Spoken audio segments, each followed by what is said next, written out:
This is the Vintage Coach Watson bag, style number 9981, and this specific bag was made in the US in the year 2000, and it's in this rare, beautiful taupe color. So this is a crossbody bag. It comes with an adjustable crossbody strap. So here's the strap. This is the adjustable part, as you can see. And it's a smaller size bag. So this is a nice option if you want a smaller crossbody bag, but that still could probably carry at least the essentials, if not more. So it's a really nice little size. So here's the front of the bag.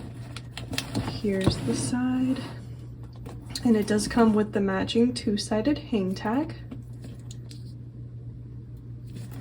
And then here's the back of the bag. Comes with a back slip pocket. And then I'll open the bag, show you the inside.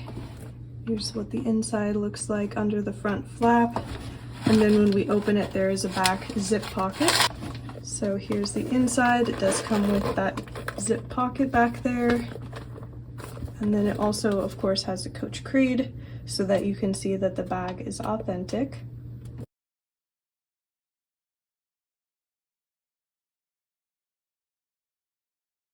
So that's the Watson bag. I just listed her in our Etsy shop if you are interested in wanting to check her out. The link will be in the description box. But otherwise, thanks for watching. Take care, and I'll see you next time.